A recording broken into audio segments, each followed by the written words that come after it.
Hey, what's going on? Terry here, and in this video lesson we are going to show you what metrics you need to pay attention to in your ecom based campaigns.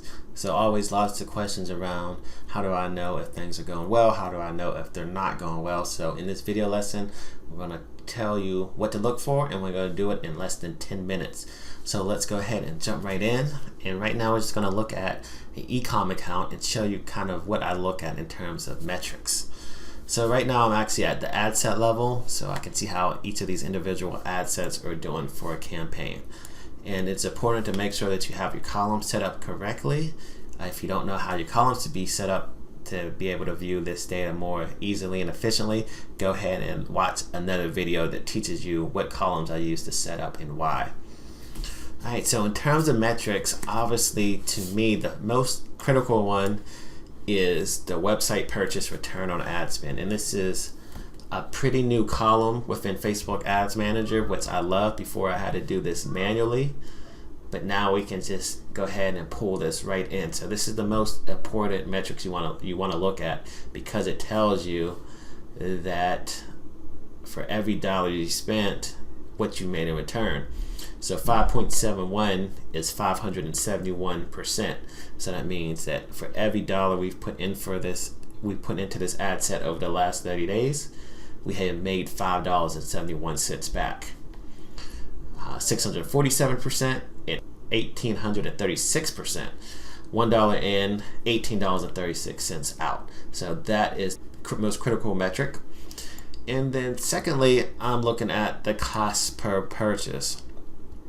So a lot of people just kind of mix that up and they pay so much attention to cost per purchase, but they're not looking at the return on ad spend, and that's a mistake because all purchases are not created equally. So if someone's buying more, or if one ad set has a higher AOV consistently, you're paying more to get that purchase knowing that you're making more money from it. So that's why I look at the return on ad spend first, and then I take a look at the cost per purchase.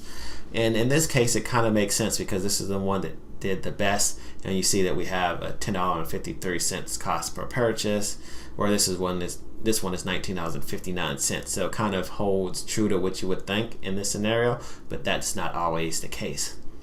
So once I take a look at those, I want to take a look at some of the more secondary metrics, such as add to cart and initiate checkout. On these ads, it's $2.56, $2.47, and $1.21, which is ridiculously good, but I just always like to get a pulse on how many people add into the cart, because there's always going to be a lot of drop off in terms of people who added to the cart and people who actually made a purchase. So add to cart is like the first signal of intent. So I want to see that we're at least getting some people add into the cart, because if we don't, then I know that's a problem that we have to address, and I'm going to look at even some further down the funnel metrics.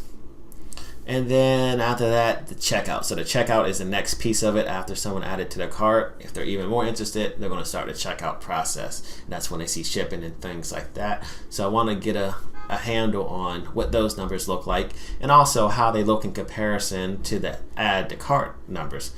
So this one means we've had 70 people check out of the 222 people that added to the cart. We had 58 of the 182 and 34 of the 87. Those numbers are okay. Like this one seems kind of low, 70 out of 222. These numbers, 58 out of 182 seems kind of low. This one seems more about right.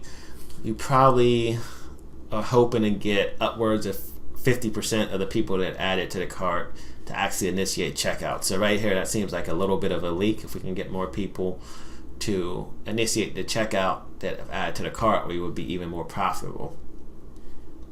So again, this is the cost per purchases, so that's the second thing that I'm looking at. And then after I take a look at those, like let's see that I have a leak and things aren't going well, I do want to take a look at how much we're paying per click. So in this case, we're paying $2.78 per click, which is pretty high, but this is a retargeting campaign, so you can expect to pay a little bit more in some cases for a retargeting campaign, but this number is pretty high. And you see these numbers are lower, $1.05 and $1.40, but you notice here we're paying $1.40 per click, and that's our best campaign.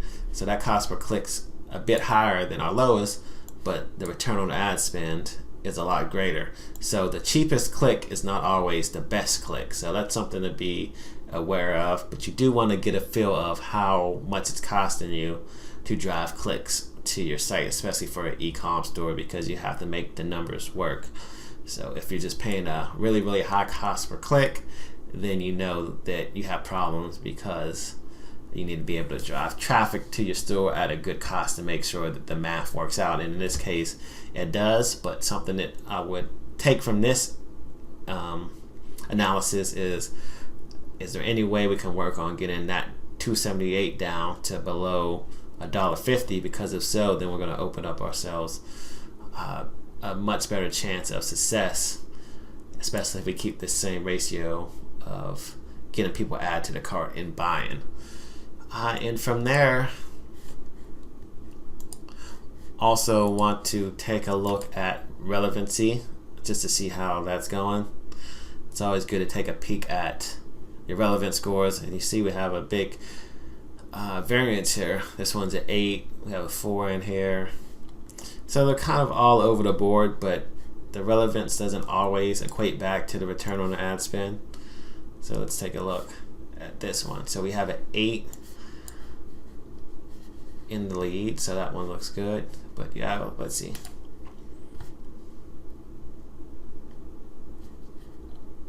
Okay, so the one that's super high, 18.8, that has a relevant score of 4.